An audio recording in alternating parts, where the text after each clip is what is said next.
Meus irmãos, boa noite. Que a paz do Divino Mestre Jesus, Ele possa continuar a desenvolver e nos abençoar por todo o dia de nossas vidas. O Centro Espírita Manuel Quintão dá-lhe justamente as boas-vindas e deseja que todos vocês que aqui estão possam ter a oportunidade de saírem daqui mais esclarecidos do que quando aqui chegaram. Lembremos que para que nós possamos ter uma reunião em paz e em equilíbrio, é necessário que nós procuremos, está chegando até aí? Que nós procuremos, melhorou? Que nós procuremos continuar justamente com o nosso pensamento elevado ao alto, para que a equipe espiritual, que aqui já se faz presente, possa contribuir para que todos nós sejamos justamente devidamente orientados e abraçados. Lembrando que o trabalho que ora se realiza, ele não é feito simplesmente de forma unilateral, principalmente por nós que estamos aqui na tribuna, mas ele reflete a vibração de todos que aqui se encontram. Não é por acaso que nós estamos aqui, não é por acaso que nós nos encontramos também nessa casa, buscando, acima de tudo, encontrar uma razão maior para as nossas vidas. E a doutrina espírita, ela tem nos dado justamente esse roteiro, esse caminho, para que possamos justamente caminharmos com segurança, com equilíbrio. E nada mais justo do que justamente nós aproveitarmos esse momento para nós nos instruirmos, principalmente diante do que a doutrina espírita nos proporciona. O estudo, ele é de fundamental importância, porque no momento que nós temos a oportunidade de conhecer mais a fundo justamente esse mecanismo espiritual que nós estamos envolvidos, a nossa mente, o nosso coração, o nosso sentido, as nossas oportunidades, ela ganham um novo sentido maior em nossas vidas. Por isso que o estudo é tão importante. E para hoje, para que nós possamos justamente iniciar a nossa preparação, para que o nosso irmão Glauco possa dar a sua colaboração, nos foi orientado pela casa a pergunta 222 do Livro dos Espíritos. A pergunta 222 do Livro dos Espíritos, ela fala sobre as considerações sobre a pluralidade das existências. A reencarnação é a grande oportunidade que a espiritualidade nos permite, como espírito da caminho da perfeição, para que nós possamos justamente melhorar a nossa condição evolutiva. Sabemos que a natureza ela é pródiga de oportunidades, ela é pródiga justamente de chances para que, através dos nossos esforços, nós possamos seguir caminhando em direção à luz. Hoje nós já temos consciência que as nossas dificuldades existenciais ainda é muito grande. Mesmo em pleno século XXI, mas sabemos que os acontecimentos que todos nós estamos envolvidos, ela sempre nos chama à razão. E muitas perguntas surgem na nossa trajetória, na nossa caminhada. Mas nem sempre nós conseguimos uma resposta que venha satisfazer justamente a nossa curiosidade, que é normal. E só através justamente desse mecanismo da pluralidade das existências é que nós começamos a compreender uma série de procedimentos pelos quais nós estamos envolvidos. Por exemplo,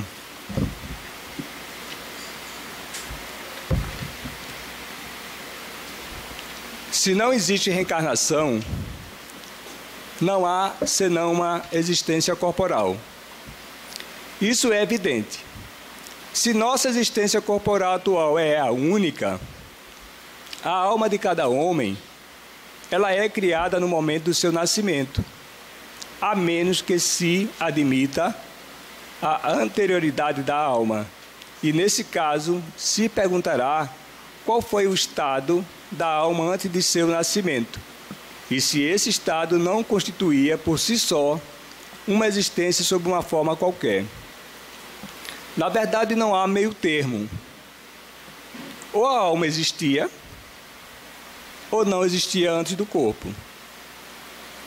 Não há meio termo possível. E qual seria a situação justamente da alma? Ela tinha ou não consciência de si mesma? Se não tinha, é como se não existisse. Se tinha individualidade, era progressiva ou estacionária?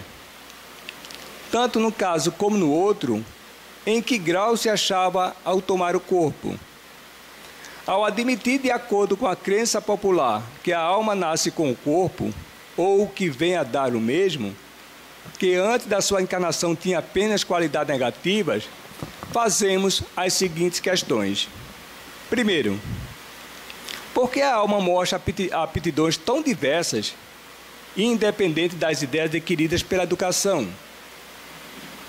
Segundo, de onde vem a aptidão extranormal de certas crianças de tenra idade para determinada arte ou ciência, enquanto outras permanecem inferiores ou medíocres por toda a vida? Terceiro, de onde vêm em uns as ideias inatas ou intuitivas que não existem em outros? Quarto, de onde vêm em algumas crianças esses instintos precoces de vícios ou de virtudes, esses sentimentos inatos de dignidade ou de baixeza que contrastam com o meio em que nasceram? Quinto, por que certos homens, independentemente da educação, são mais avançados do que outros? Sexto, por que há selvagens e homens civilizados? Se tomares uma criança otetonte, recém-nascida e educada nas escolas mais renomadas, fareis dela algum dia um Laplace ou um Newton? Então, quando nós terminamos de ler justamente um trecho como esse, onde essas questões elas são formuladas, muitos de nós chegam até a duvidar dessa condição justamente sobre a reencarnação. E é natural, porque o grau de entendimento, o grau de conhecimento, o grau de evolução, ele é diferenciado. Mas o nosso Mestre Jesus, quando ele esteve aqui entre nós, ele quis nos mostrar, acima de tudo, essa realidade espiritual e essa continuidade em que o Espírito se acha, desculpem, o Espírito se acha justamente incluído, que somos todos nós. E aí sim, para que a gente possa verdadeiramente ter uma visão mais dilatada sobre essa particularidade, nos resta simplesmente entendermos que nós somos criaturas, filhos de Deus, criados justamente com as mesmas oportunidades, as escolhas, através do livre-arbítrio, nós temos a oportunidade justamente de direcionar justamente para esse contexto de aprimoramento. E aí fica justamente a questão que a ser justamente cada vez mais trabalhada à luz da doutrina espírita. Então, sejam bem-vindos justamente à doutrina espírita. Se nós queremos justamente melhorar a nossa condição evolutiva, não só no presente, como também para o futuro que nos aguarda, mais do que nunca, não deixemos de acreditar. Não deixemos de buscar justamente no Criador a força e a coragem necessária para não perecer diante das dificuldades que são momentos de aprendizado. E fica o convite aberto para que, através dos grupos de estudos que são implementados pela Casa, nós possamos justamente juntos melhorar cada vez mais o nosso entendimento sobre a própria vida. Então, meus irmãos, que nós possamos continuar nessa vibração. Vamos elevar o nosso pensamento a Deus. Antes de fazer a prece, inicial, nós gostaríamos de lembrar que a casa dispõe justamente do estudo sistematizado da doutrina espírita. Aqueles que quiserem e tiverem a oportunidade de conhecer um pouco mais sobre o conhecimento da doutrina espírita, na livraria nós temos também uma lista de inscrição, que seria de grande proveito para todos nós estarmos juntos, conhecendo um tanto mais justamente sobre a doutrina dos Espíritos. Oremos. Amado Mestre Jesus, caminho, verdade e vida para Deus. Mais uma vez, Senhor, nós te agradecemos por essa bendita oportunidade de aqui estarmos nessa casa de oração e de trabalho para mais uma noite de estudo, de aprendizado em teu santo nome. Que tu possas, Senhor, através dos teus mensageiros espirituais, fazer com que todos nós que aqui nos encontramos possamos verdadeiramente encontrar o sentido maior de nossas vidas, porque sabemos que a oportunidade não nos falta. Ajuda também não nos falta, mas o que nos falta, na grande maioria das vezes, é assumirmos a própria responsabilidade com o nosso próprio destino, que não se limita simplesmente ao plano terra, mas ele continua justamente através dos tempos. E sendo assim, diante dessa prerrogativa, é que pedimos permissão, a equipe espiritual que coordena os trabalhos nesta casa, permissão, para que possamos dar por iniciado mais essa noite de estudo doutrinário em teu santo e divino nome. Muita paz. E agora o nosso irmão Glauco, que irá justamente colaborar conosco nesse momento. Boa noite a todos. Que a paz de Cristo permaneça conosco hoje, agora e sempre. Graças a Deus, é motivo de alegria e satisfação estarmos mais uma vez aqui, unidos e reunidos, em nome de Jesus, para estudarmos um pouco dessa doutrina de amor e paz. Tanto precisamos dessa paz na terra. E é em nome da paz que nós viemos hoje falar um pouco sobre as bem-aventuranças que Jesus falou no Sermão da Montanha. E uma dessas bem-aventuranças dá o nome à palestra de hoje, que é Bem-aventurados os mansos e pacíficos. Esta mensagem se encontra em um livro que é muito importante a leitura desse livro constantemente, o Evangelho segundo o Espiritismo, no capítulo 9, itens 1 a 8. Então é o nome de um capítulo do Evangelho. O capítulo 9 tem o nome de Bem-aventurados os mansos e pacíficos. Alguns tradutores da Bíblia, analisando melhor, acham mais digno traduzir como pacificador, também é outra forma de traduzir. Então seria bem-aventurados os mansos e pacificadores. Na nossa concepção, pacificador é até melhor, porque soa mais abrangente. Em que sentido? Infelizmente, nem todos os seres humanos pacíficos são pacificadores. Às vezes a pessoa ela tem paz, ela é tranquila, ela é paciente, mas não transmite essa paz para o outro. O pacificador, além de ser pacífico, ele consegue transmutar essa paz para outra pessoa. Então ele é um instrumento da paz na Terra. A gente vê exemplos de pessoas que lutaram pela paz, como foi Martin Luther King Jr., como foi Mahatma Gandhi, como foi Nelson Mandela e vários outros notáveis e outros anônimos também, que numa situação em escala menor também contribuíram ou ainda contribuem para a paz na Terra. Por isso que a imagem inicial que a gente colocou, que eu escolhi, peguei na internet, foi essa imagem das mãos de luz. Nós podemos transmitir luz, né? Energia. Você pode chamar de passe, outros têm o reiki. Então, nós podemos, né? Nossos irmãos orientais, o jorei. Então, eles transmitem a energia que vem do alto, que vem de Deus, para iluminar o ambiente. Então, o nosso planeta, ele precisa dessa luz. E o planeta Terra está em nossas mãos. A gente precisa acreditar nisso.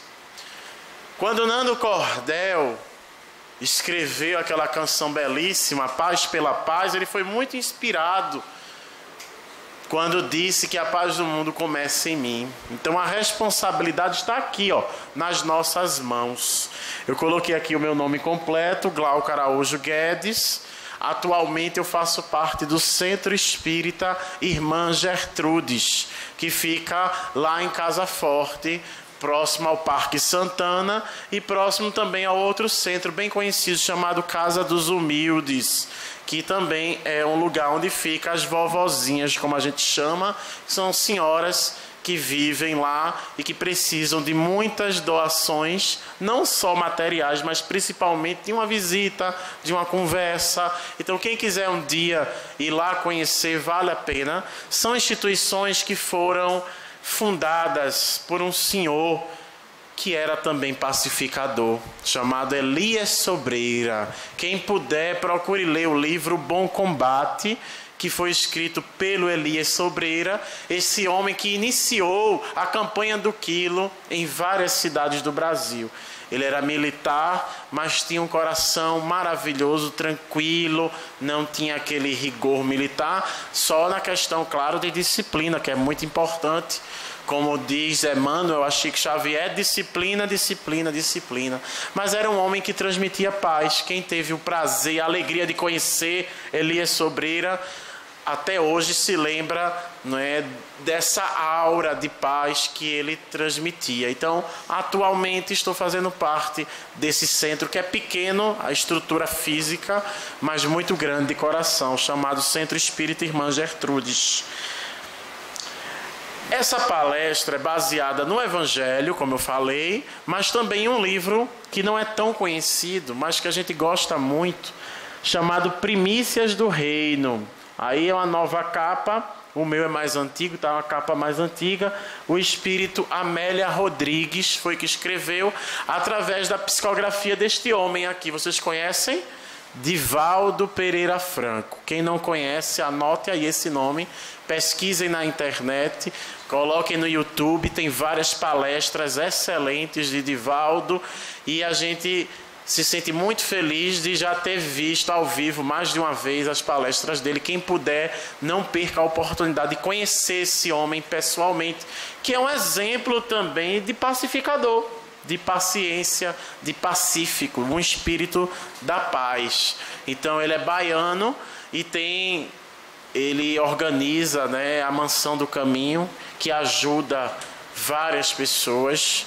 E quando a gente compra um livro como esse, Primícias do Reino, a gente está ajudando, porque o lucro não vai para ele, vai para esse trabalho social belíssimo que ele desempenha há anos lá na Bahia. Quem tiver a oportunidade de conhecer, também vale a pena. Ele ajuda crianças, jovens e a comunidade toda, e é uma das formas também de combater a violência e de gerar paz no mundo. Então, nesse livro, como é o nome do livro, gente?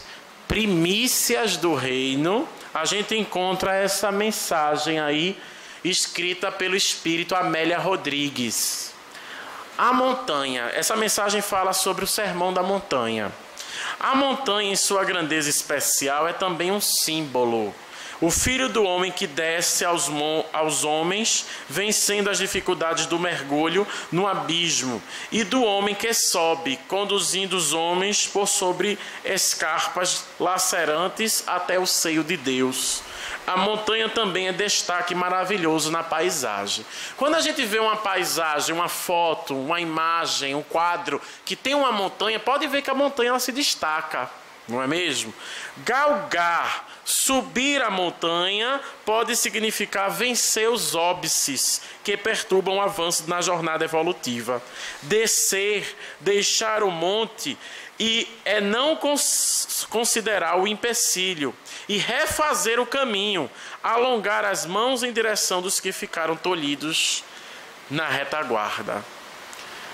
É interessante isso, né? Como é importante a gente subir. A gente vê muitas pessoas hoje em dia até praticando um tipo de esporte, né? Que é o alpinismo. Você vê as pessoas, que é importante. A gente vê pessoas famosas que têm condições, que viajam para outro país para escalar montanhas.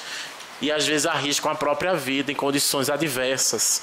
Então, Jesus, ele subia a montanha, claro que numa condição bem mais favorável, né? Sem arriscar a vida, mas era uma maneira, não dele se sentir melhor do que os outros, mas dele ser visto pela multidão. Como aqui eu estou, né, um pouco acima, para melhor ser visto de todos. Isso não quer dizer que eu sou melhor do que ninguém, de maneira alguma. A gente precisa exercitar a humildade. Infelizmente, às vezes a pessoa que é líder, um padre, um pastor, um palestrante, um dirigente mediúnico, um médium, às vezes eles sentem essa prova, esse teste, essa tentação da vaidade, do orgulho. A gente tem que ter muito cuidado com isso. E aí precisa da ajuda de vocês, né? Da plateia, dos frequentadores, de quem está em tratamento, para não idolatrar o médium, o presidente do centro, ou a presidente do centro, ou qualquer outro, de qualquer religião, porque nós somos seres humanos com falhas, com dificuldades. Eu já tive aqui há um tempo atrás, e quando terminou a palestra, uma pessoa veio dizer a mim que em outra palestra ouviu uma coisa que não concordou. Então pode acontecer realmente de algum palestrante vir e falar coisas que não são tão coerentes, vamos dizer assim, e errar mesmo, por que não? Então não é porque o palestrante disse que é uma verdade, não necessariamente, é o ponto de vista dele que deve ser embasado na doutrina espírita. Aqui nós não estamos para dar opinião pessoal. Às vezes as pessoas confundem, aí quer usar o microfone para falar de pontos de vista pessoal. Aí a gente tem que ter o bom senso, filtrar o que é bom e o que é ruim, não é jogar fora o que é ruim e ficar com o que é bom. Então Jesus, ele conseguia falar para multidões, e ele usava esse recurso e subia a montanha. Então era uma forma, não é, de mostrar essa necessidade que a gente tem de vencer as dificuldades, porque não é fácil. Eu sei disso desde criança, porque eu morei muitos anos em Ouro Preto, lá em Olinda, é muita ladeira, e subir ladeira cansa, viu?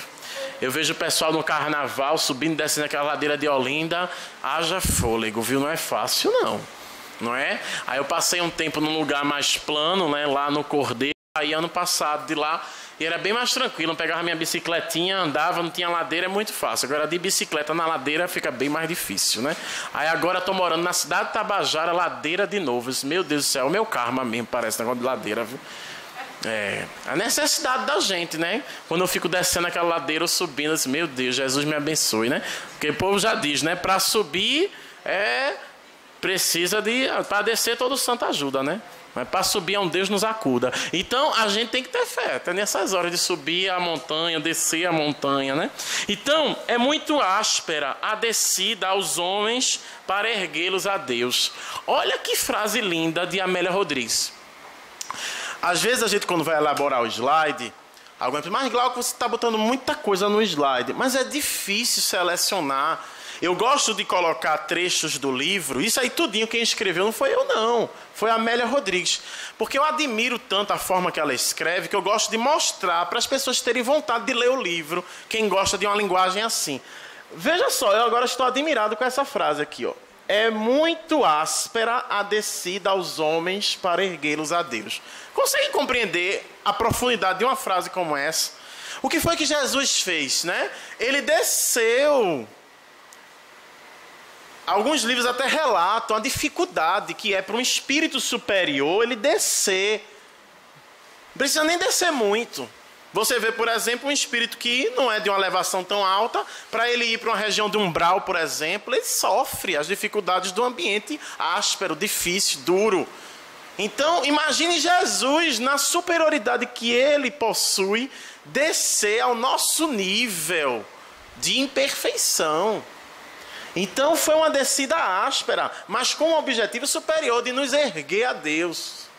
Descer sem decair, este o díptico, subir, descer. Então, aí é o que a gente chama, né, na língua portuguesa, da antítese, né? A questão das duas palavras, descer, subir. Olha aí a figura de linguagem, coisa linda. Subir sem abandonar a baixada e descer sem esquecer os cimos. É isso que a gente precisa fazer.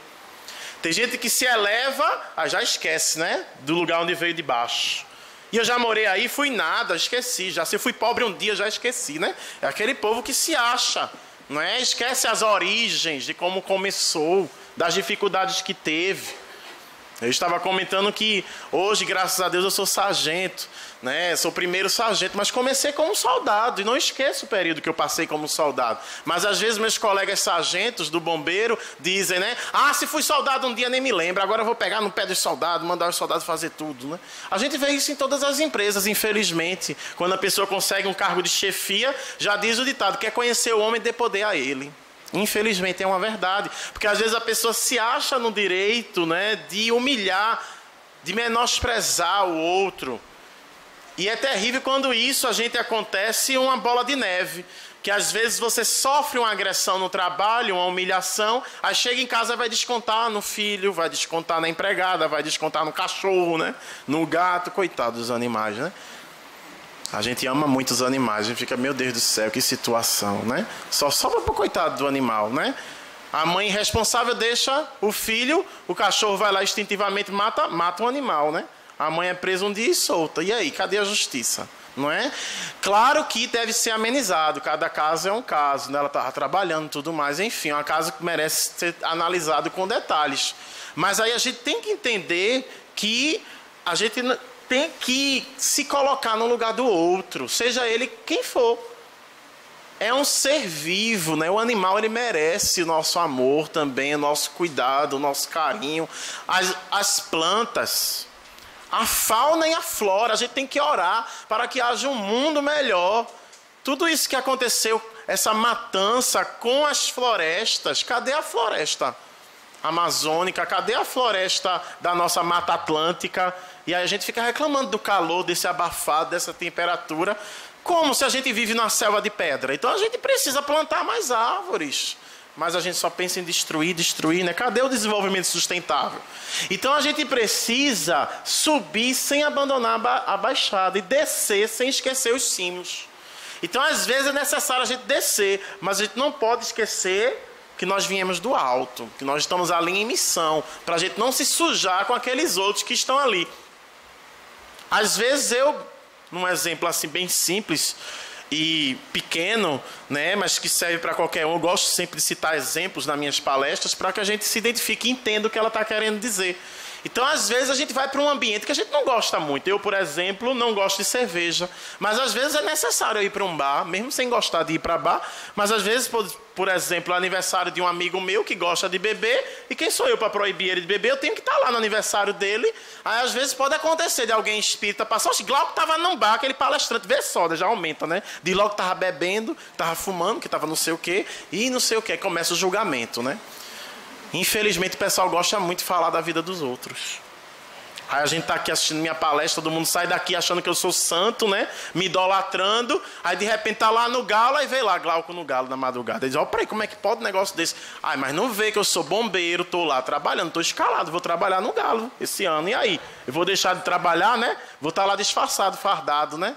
Um trabalho de amor. Então, nesse momento, né? A gente vai ter que descer. Eu vou sair daqui dessa montanha que agora eu estou aqui, espiritualmente falando, um lugar de paz, de tranquilidade, que eu posso falar tranquilo aqui, todo mundo, né? Um ambiente, para ir para um ambiente totalmente diferente. Onde a gente vê sempre, todo galo da madrugada, já fui escalado várias vezes, é briga, é violência, é pessoas passando mal e tudo que acontece. E a gente ali só correndo, levando para os postos de saúde momentâneos, pronto-socorros que são colocados. Então você desce sem esquecer o objetivo que você está ali, para você não se sujar junto com aquele outro povo que está ali sujo na lama. Então você tem que ter uma proteção, a oração, orar e vigiar, para não cair em tentação. Então a gente não pode julgar pela maioria. Aqui eu acredito que a maioria está vibrando positivo, mas pode ter gente aqui vibrando negativo. Da mesma forma o contrário, eu não estou condenando quem vai para o galo ou quem vai para qualquer tipo de carnaval, porque você pode estar ali, mas vibrando positivamente. Porque não é o ambiente que torna impuro o lugar, é o seu pensamento. Tem gente que está aqui num ambiente maravilhoso como esse, mas está com o pensamento, isso é roupa que essa mulher vem, ó, para aí. E esse homem está vindo desse jeito, não sei o quê, né? E fulano, chegou essa hora, vê se pode, morando aqui tão perto, e não sei o quê. Não. Então está aqui, está observando a vida dos outros. Está com inveja, está com ciúme, está com maledicência, está com pensamentos negativos de ódio, de rancor, de vingança. Então, não está vibrando na frequência.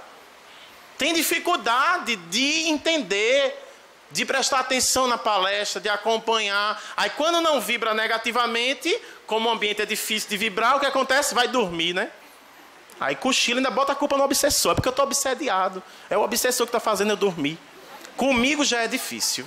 Quem já assistiu minha palestra sabe, né? É difícil dormir, viu? O obsessor fica com raiva de mim.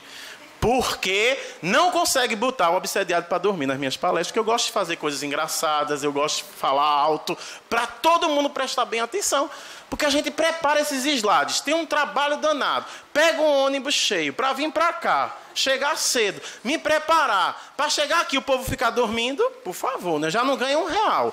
Ainda não ganhar nem a atenção, né? Pelo amor de Deus, né? O mínimo de educação é a gente ficar atento, né? Prestando atenção no que o palestrante está falando, né?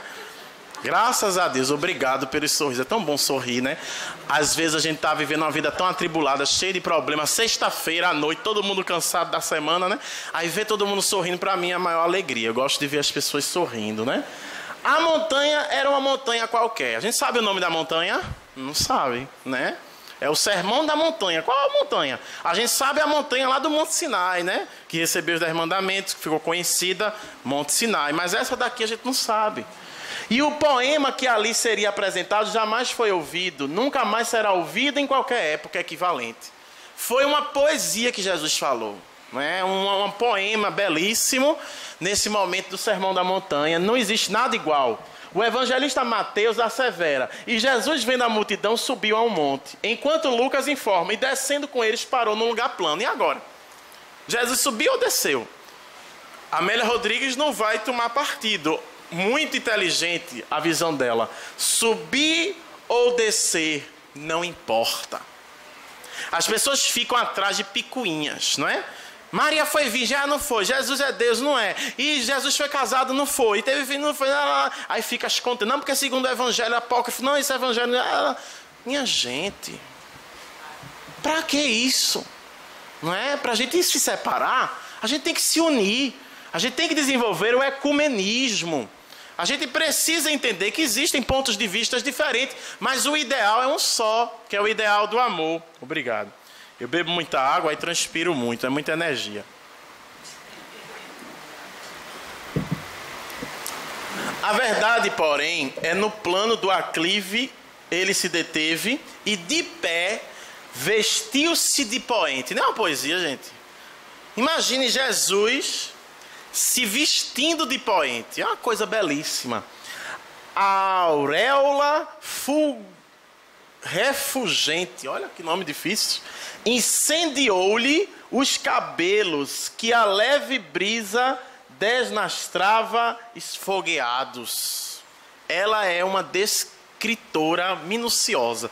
Você consegue visualizar a cena desse momento belíssimo, que ela dá o nome do O Excelso Canto.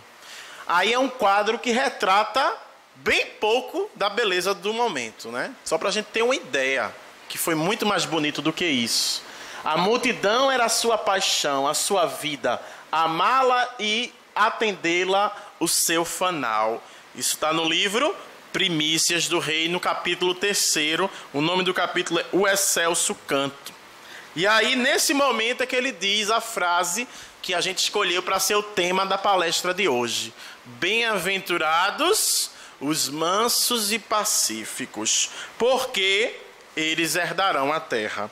Na verdade, ele separou, né? Primeiro, bem-aventurados os mansos, porque eles herdarão a terra, e depois, bem-aventurados os pacíficos, ou pacificadores, porque eles serão chamados filhos de Deus. Primeiro, vamos analisar os mansos. A terra sempre pertenceu aos poderosos, que aliciam a impiedade e a astúcia, e pode esmagar, tripudiando sob os tímidos e brandos. É o que a gente vê, né? A pessoa que é tímida, ela sofre muito. Porque às vezes uma pessoa mais enérgica toma a vontade dela. E às vezes ela faz coisa que ela não quer fazer, mas como ela é tímida, ela não reclama, ela fica calada. Ela aguenta calada, mas aquilo dali vai corroendo ela por dentro. Aí depois vem uma doença, vem uma coisa porque você não botou para fora. Aquilo que a psicologia fala da catarse, né? Como é importante você botar para fora. Desabafar. Falar daquilo que está lhe abafando por dentro, né? Então, sair dessa timidez e ter mais astúcia positiva, mas infelizmente muitos poderosos usam a impiedade. Então os discípulos se entreolharam, mas a brandura é a auréola da paz, a irmã do equilíbrio. Os brandos são os possuidores da terra, que ninguém arrebata, do lar que ninguém corrompe, do país onde abundam bens e as messes são fecundadas. Ou seja, bem-aventurados os mansos, porque eles herdarão a terra. Observe que o verbo está conjugado no futuro. O violento, ele consegue herdar a terra agora. Ele é imediatista. Ele vence a guerra, pronto, o país é dele, a terra é dele. Mas isso é uma conquista passageira, temporal. A conquista de quem é manso, ela é atemporal. Eles possuem a terra que ninguém arrebata, que é a terra da consciência tranquila, da paz. E os pacificadores? Bem-aventurados os pacificadores, porque eles serão chamados filhos de Deus. Esparzir a paz, enquanto o pensamento geral é tumultuar a tranquilidade. É terrível. Eu me sinto mal quando eu vejo isso. As pessoas gostam de tumulto, gostam de briga. Às vezes a gente como bombeiro é chamado para ver uma situação que para mim é terrível, que é a tentativa de suicídio. Eu de serviço já fui chamado para ir e a gente vê o povo ignorante, às vezes, falando coisas absurdas. Uma mulher ou um homem tentando se jogar de uma altura e o povo lá embaixo, joga, se joga. Eu disse, minha gente, como pode um negócio desse, né? Pula, não é? Então as pessoas gostam da desgraça. Você vê um casal brigando, ou dois homens brigando, e a pessoa, vai, pega, faz aquilo, né? Duas mulheres, vai, puxa o cabelo dela, é isso mesmo. Isso que fica incentivando, não é? Então as pessoas ainda gostam da violência. Alguns espíritos inferiores, eles sentem prazer em ver sangue, em ver briga, em ver guerra, conflitos. Quando a gente fala guerra, não é guerra entre países, não. São conflitos que a gente vê. Nós vivemos ainda uma guerra constante. Nesse caos urbano que a gente vive, a violência urbana mata mais do que muitas guerras. Então, o nosso objetivo, como diz a Amélia Rodrigues, é esparzir a paz. Enquanto o pensamento geral é o quê? Tumultuar a tranquilidade. Então, as pessoas gostam de tumulto, de barulho. Herdarão a terra os filhos de Deus, porque estes, mansos e cordados, serão brandos de coração. Brandura que é coragem de enfrentar o forte. Olha aí que conceito inovador. Porque às vezes a gente tem aquela ideia de brandura assim, ó, né? Braço cruzado, né? Ah, deixa brigar, tô nem aí, eu tô aqui, eu tô na minha paz, né? Em briga de marido e mulher, não se mete a colher. Minha gente, isso é a coisa mais errada do mundo. A omissão. Você não fazer o bem, você está colaborando com o mal. Por que a gente acha que o mal prevalece? Porque os bons são tímidos. Está lá no Livro dos Espíritos. Então a gente precisa ter a coragem da fé. Quando eu vejo uma injustiça, eu me transformo. Realmente, porque Jesus, em outra bem-aventurança, ele diz: bem-aventurados os que têm fome e sede de justiça. Quando eu estou com fome, eu fico com energia, eu fico abusado do meu nervoso, eu quero comer, é terrível, sentir fome. E sede, então, é outra coisa. Imagina você com fome e com sede de justiça. Então você quer a justiça, porque às vezes as pessoas pensam: ah, mas Glauco, você é espírita. O espírita tem que ser bonzinho. Tem que aceitar a violência, o erro, né? Mas uma coisa é você perdoar. Outra coisa é você ser besta. Ser bom não é ser besta. Então, eu perdoo o criminoso, perdoo. Mas eu quero que o criminoso sofra as consequências do seu ato, do seu crime. Eu tenho que lutar para que haja justiça. Se ele matou o meu parente, se ele fez algo de errado com o meu parente, eu vou lutar para que ele seja preso, para que ele sofra as consequências cabíveis na lei. Então a gente tem que lutar pela justiça. Ser brando, diz Amélia Rodrigues, é a coragem de enfrentar o forte, sem o temer, submeter-se sem ceder ao império da força, dominar a ira e vencer-se para pacificar. Então, o maior duelo, o maior combate que a gente tem que fazer é contra nós mesmos. É o bom combate que a gente faz. Vencer os nossos instintos negativos, como o egoísmo e o orgulho, a vaidade, o ciúme, tudo que for de negativo, a inveja, a ira. Então, dominar a ira. Observe, não é que você vai deixar de se irar. Às vezes as pessoas se questionam, mas como é que pode você, espírita, estar com raiva? Sim, eu sou ser humano, eu tenho raiva. Não tem como você não ter raiva. Às vezes a gente quer ser santo demais, né? E exige algo que a gente não está ainda em condições de ser.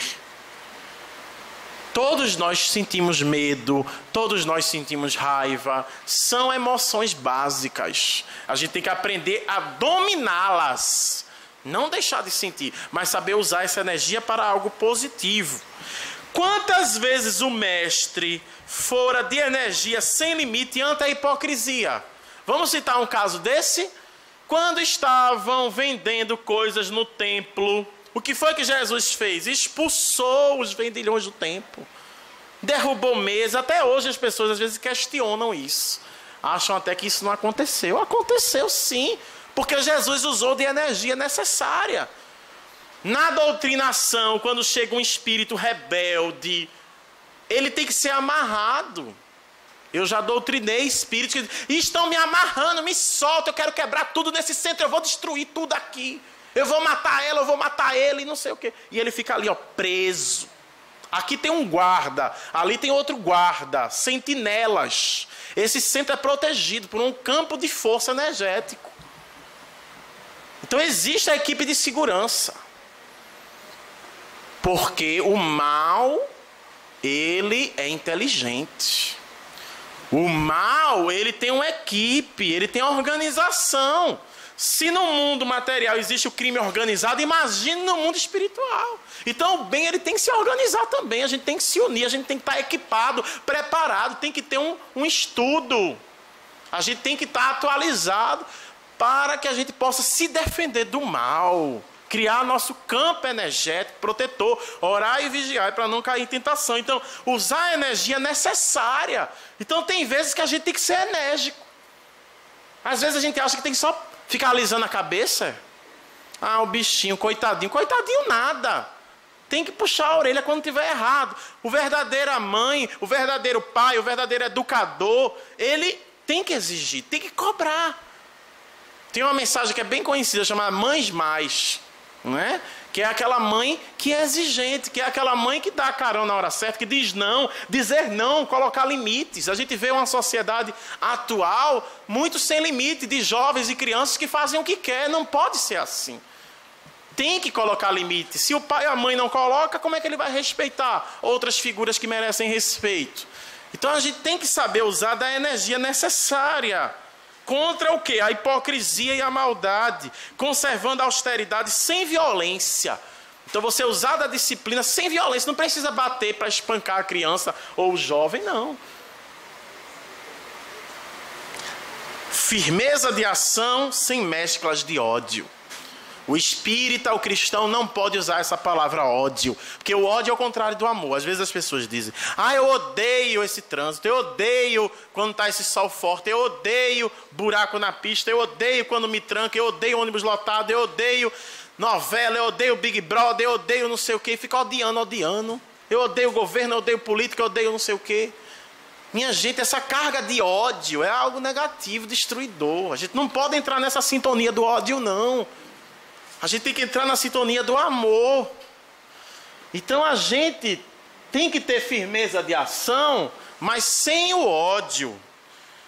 Não dureza, força moral, não desequilíbrio emocional. Então a gente tem que ter o equilíbrio necessário para lidar com essas situações adversas.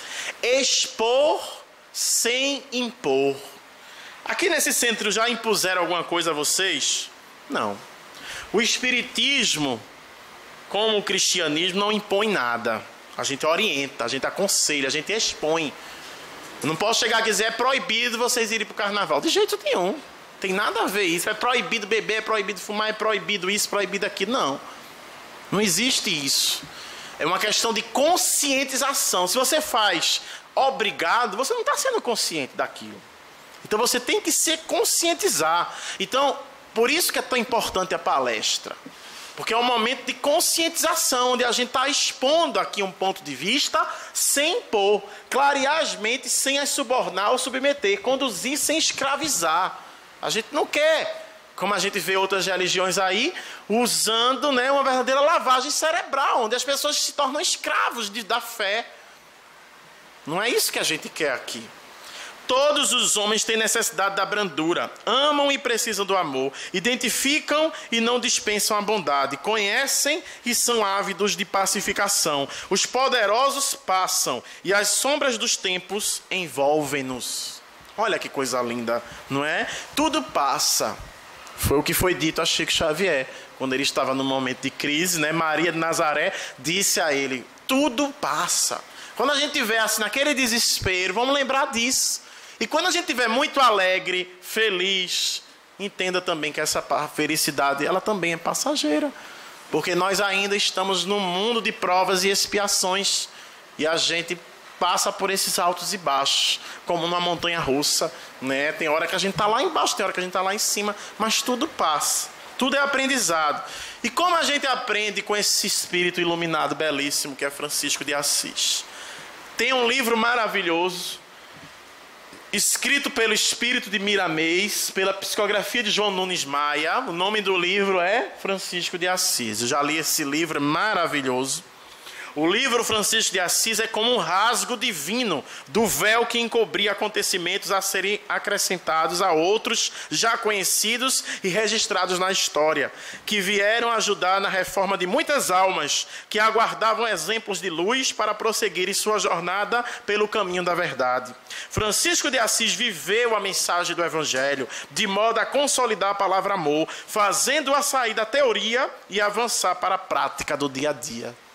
Não adianta dizer eu te amo e não praticar esse amor no dia a dia. É aquela história do filho só come presente no dia das mães, diz que ama a mãe e pronto, passou o ano todo distante da mãe. A gente tem que demonstrar o amor no dia a dia. Não só verbalizar. A verbalização ela é importante sim. Porque tem gente que tem dificuldade de dizer que ama. E aí é um bloqueio que precisa ser trabalhado. Porque a gente precisa expor o nosso sentimento. Eu te amo. Independente de ser um relacionamento conjugal, um relacionamento de homem e mulher, ou um relacionamento sexual. Existem vários tipos de amor. O amor eros, o amor ágape, o amor filos. Então a gente precisa compreender essa dimensão do amor, como foi Francisco de Assis e outros, como Mahatma Gandhi. Esse homem que defendia o amor e lutava contra a violência, seja ela qual for. Mas tem gente que ainda vive na época lá da pena de talião, que é defensor da pena de morte. E o espiritismo é contra a pena de morte. E aí Mahatma Gandhi, ele diz, olho por olho e o mundo acabará cego. É uma verdade. É o que Jesus disse, aquele que não tiver pecado, atire a primeira pedra. Quem somos nós para julgar? No próprio Sermão da Montanha tem escrito, não julgueis para não seres julgado, porque na medida em que julgares o teu próximo, tu também serás julgado. Então a pessoa que é exigente demais com o outro, vai ser muito exigente com ela também. Então a gente precisa desenvolver esse amor, como foi Mahatma Gandhi. Mohandas Gandhi, conhecido como Mahatma Gandhi, do sânscrito, Mahatma significa o quê? A grande alma.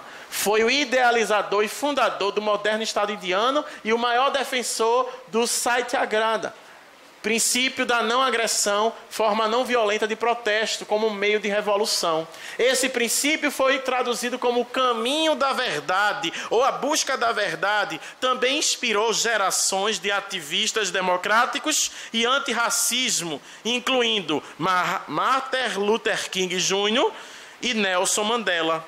Frequentemente, Gandhi afirmava a simplicidade de seus valores, derivados da crença tradicional hindu, verdade e não violência. Então a gente precisa pregar e entender. Quem puder, assista o filme. Tem um filme mostrando um pouco da vida de Gandhi. É um filme antigo, mas que vale a pena ser visto. Quem puder assistir, aproveita esses dias de carnaval, que não vai sair muito. Aproveita para ver bons filmes, ler bons livros, não é mesmo? Tem um filme também falando da Irmã Dulce. É um filme brasileiro também, muito bom. Quem puder assistir também, é uma mulher que vivenciou esse amor, essa paz aqui, tão pertinho da gente, na Bahia. Tem um filme de Madre Teresa de Calcutá também belíssimo. É um filme antigo, mas vale a pena a gente ver, que são pessoas, instrumentos de paz. Tem filme também falando de Francisco de Assis, né, que é o Irmão Sol, Irmã Lua. Tem mais de um filme, na verdade, falando também de Clara de Assis, que conviveu junto com Francisco de Assis. Madre Teresa de Calcutá, um dos instrumentos da paz. Tem 2 livros psicografados por Robson Pinheiro, falando sobre ela. Esse aqui é A Força Eterna do Amor, e aquele dali é Pelas Ruas de Calcutá. E aqui tem um pensamento dela, que está na internet, bem conhecido. O maior destruidor do amor e da paz é o aborto, que é a guerra contra as crianças. A mãe não aprende a amar, mas mata para resolver seus próprios problemas. Qualquer país que aceite o aborto não está ensinando o seu povo a amar, mas a usar de qualquer violência para conseguir o que querem. Então, como eu falei, o Espiritismo é contra a pena de morte, é contra o aborto, salvo uma única exceção, que é para salvar a vida da mãe. Tirando essa exceção, não se deve fazer o aborto, porque a gente sabe que ali é uma vida, é um espírito que está reencarnando. E então, a maioria dos centros espíritas fazem um trabalho belíssimo, que é ajudar com enxoval. Então, quem tiver em uma condição social difícil pode pedir auxílio, com certeza muitas pessoas vão ajudar para que venha mais um espírito a reencarnar. O nosso irmão, quem chegou cedo aí acompanhou, falou sobre a reencarnação. Muito importante a gente aproveitar esta encarnação. A boa nova significa o quê? O Evangelho de Jesus, a boa notícia. Exultai, alegrai, já não há dúvidas àquela hora. Toda a epopeia da humanidade canta no Sermão do Monte. O amor em sua mais alta expressão, aí tem sua fonte inexaurível e eterna. Não muito longe, o amanhã convidará todos aqueles ouvintes ao testemunho, em postes e presídios, entre feras, nos campos de batalha do mundo, nos sórdidos pavimentos da aflição, como herdeiros legítimos do reino de Deus. Ela está falando de quem aí, gente? Dos mártires. Já ouviram falar dos mártires? Muitos daqueles que ouviram o Sermão da Montanha se tornaram mártires, ou seja, deram a sua própria vida em favor do cristianismo primitivo. Existem alguns livros que relatam um pouco desse acontecimento. Tem 3 livros que a gente gosta muito e indica. São 3 romances escritos por Emmanuel que falam um pouco desses mártires. Um deles é Ave Cristo. Outro é Há 2000 anos. E o outro é 50 anos depois, que é a continuação do livro Há 2000 anos. Quem puder, procure ler esses livros, que são grandes ensinamentos através de romances. Emmanuel só escreveu 5 romances. Além desses 3, tem mais 2. Paulo e Estevão e Renúncia. Eu já li os 5 e vale muito a pena, indico. Quem gosta de romance e quiser aprender com romance, leia os romances de Emmanuel. Então, Jesus desceu o monte, seguiu adiante enquanto alguns murmuraram sobre sua autoridade. A carta magna foi apresentada. Que carta magna? O Sermão da Montanha, a Boa Nova. As boas novas foram cantadas aos ouvidos dos séculos. O Sermão da Montanha são o alfa e o ômega da doutrina de Jesus, ou seja, a primeira letra e a última letra do alfabeto grego. O início e o fim. Nenhum cristão poderá, por ignorância, cultivar o mal. Nós somos cristãos, gente. Será que a gente está seguindo realmente os ensinamentos de Jesus? A gente fica triste ao ver pessoas que se dizem cristãos, como católicos, os chamados evangélicos que são protestantes, e nós espíritas que não conhecemos o Sermão da Montanha. Como pode isso? Uma pessoa se dizer cristã e nunca ter lido o Sermão da Montanha. A gente precisa ler e estudar. Onde está o Sermão da Montanha? Na Bíblia, minha gente, no Evangelho de Mateus, a partir do capítulo 5º.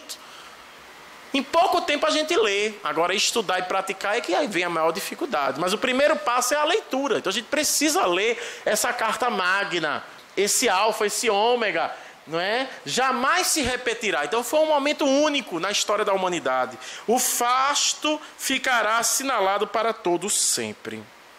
Olha aí um dos momentos belíssimos na vida de Francisco de Assis. Francisco de Assis é esse aqui, ó, que está nu, no meio do povo, porque ele tirou a riqueza na frente das pessoas, fez esse voto de pobreza e nasceu de novo. E esse livro aqui, Ave Luz, também psicografado por João Nunes Maia, pelo espírito Shaolin, ele fala também sobre a vida dos apóstolos, que também foram grandes pacificadores e mártires. Os 12 apóstolos, somente um não morreu de morte trágica. Como a gente diz aqui no Nordeste, né? A morte morrida. Tem a morte matada e a morte morrida, né? Judas morreu enforcado. E os outros 10 morreram de morte matada. Só para ter uma ideia, Pedro foi crucificado de cabeça para baixo. E todas as outras mortes foram terríveis. Menos um. Quem foi esse?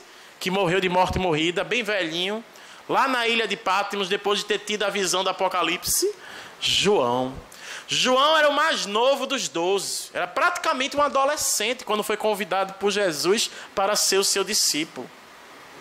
E morreu, diz alguns estudos, em torno de 90 anos de idade. Então, bem idoso e falando de Jesus, falando do amor. Naquele livro que eu falei, Francisco de Assis, fala que João Evangelista depois reencarnou como Francisco de Assis. Então é o mesmo espírito que vieram em duas épocas diferentes, Francisco de Assis e João Evangelista. Nesse livro fala um pouco de João Evangelista também e de todos os outros discípulos.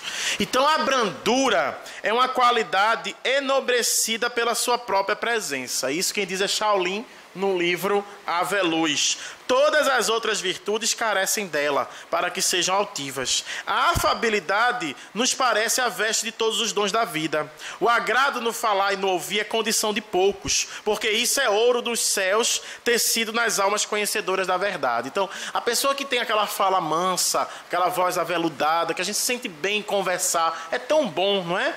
Se já começaste, João, a ser brando com os outros, continua. E se ainda te falta alguma coisa nessa arte, dá continuidade, para que no amanhã os homens te agradeçam pela luz que deixaste para eles. Como é bom a gente espalhar luz. Jesus disse, brilhe tua luz diante dos homens, também no Sermão da Montanha. Tem um outro livro, aqui, ó, a Carta Magna da Paz, foi escrito pelo Espírito Camilo, pela psicografia de Raul Teixeira, que é outro também excelente divulgador da doutrina espírita. E nesse livro ele analisa a oração de São Francisco. Como é importante a gente orar. Vocês conhecem essa oração, gente? Quem puder, ore essa oração. Ela tem um poder maravilhoso a favor da paz no mundo. E aqui está uma passagem da Bíblia, do Evangelho de Mateus, capítulo 5, versículo 21 e 22, também faz parte do Sermão da Montanha, que diz assim: sabeis que foi dito aos antigos, não matareis, e quem quer que mate, merecerá condenação pelo juízo. Eu, porém, vos digo que quem quer que se puser em cólera contra seu irmão, merecerá condenado no juízo. Que aquele que disser a seu irmão raca, merecerá condenado pelo conselho. Que aquele que lhe disser és louco, merecerá condenado ao fogo do inferno. Então Jesus aí foi bem severo e enérgico, combatendo a violência, mas ainda tem pessoas que usam a língua assim, ó, de maneira agressiva. Ali está o Evangelho segundo o Espiritismo. Quem tem aqui o Evangelho segundo o Espiritismo? Levanta a mão. Quero que pelo menos 90% levante, viu? Coisa boa, então de parabéns. A gente tem que ler esse livro, constantemente estudar, fazer o culto do Evangelho no lar, para que haja mais paz dentro da nossa família, não é? Então, lá no Evangelho tem dizendo que Jesus faz da brandura da moderação, da paciência, uma lei, e condena a violência, que raca entre os hebreus significava homem que não vale nada, e se pronunciava cuspindo e virando do lado da cabeça, e ameaça até com o fogo do inferno aquele que disser a seu irmão és louco. Claro que aí é uma figura de linguagem, né? A gente sabe que o inferno é um estado de consciência, e claro que a gente tem que ver que a intenção ela agrava ou atenua a falta. Que não é o fato de usar a palavra raca ou louco que vai, consequentemente, ser algo negativo. Depende da intenção. A palavra ofensiva exprime sentimento contrário à lei de amor e da caridade. Então, às vezes, a pessoa está aqui estressada, né, sem paciência, né, no telefone. E aí, o que é que a gente tem que fazer? O diálogo. O amarelo fala do amarelo, o azul fala do azul. Se há um diálogo, há uma troca, surge uma nova cor. Quando junta o azul com o amarelo, qual é a cor que surge? Verde. Muito bom. Vocês tiraram 10 em artes, não foi? No primário. Então, de parabéns. Ninguém ficou em recuperação, não. Não foi esse ano em artes. Muito bom. Para terminar, já está chegando no final, que a hora já é chegada. Já é um dos últimos slides. A afabilidade e a doçura. Infelizmente tem muitos lobos em peles de ovelha. Por isso que eu coloquei essa imagem ali dos falsos profetas. Tem pessoas que usam as palavras para mentir. Pare de mentir. Então lá na Bíblia, no Antigo Testamento, tem escrito: os lábios mentirosos são abomináveis ao Senhor, mas os que agem fielmente são o seu deleite. Está em Provérbios 12, 22. Então a gente tem que usar nossas palavras de doçura, de paz, de amor. Usar de benevolência para com os semelhantes, não é? Para não ser fingido, porque tem pessoas que usam o verniz. Então é uma máscara que disfarça as deformidades ocultas. Eu vou ler só essa parte aqui. O mundo está cheio de pessoas que trazem o sorriso nos lábios e o veneno no coração, que são doces conquanto que ninguém as moleste, mas que mordem a menor contrariedade. É aquela história, não pise no meu calo, né? Não pise no meu pé que eu me transformo. Cuja língua doirada quando falam face a face se transforma em dardo venenoso quando falam por trás. É aquela amiga, né? Que a gente tem. Ah, amiga! Ai, tá tão linda, adorei esse teu cabelo. Menina, que roupa maravilhosa, né? Aí sai da frente. Menina, tu viu a roupa que fulana tava? Uma desgraça. E aquilo que ela fez no cabelo, estragou com o cabelo, né? Mas na sua frente ela vai dizer que você tá linda, né? Maravilhosa. Vai curtir sua foto no Facebook, vai comentar, não é? Mas por detrás, ó, tá malhando. Não é? Infelizmente tem gente assim. Eu sei que aqui não tem, graças a Deus, né? Em Boa Viagem, essa área daqui é outra coisa, né? Mas por aí vocês já ouviram falar de gente assim, né? Que é falsa, né? Que acontece dessas coisas, né?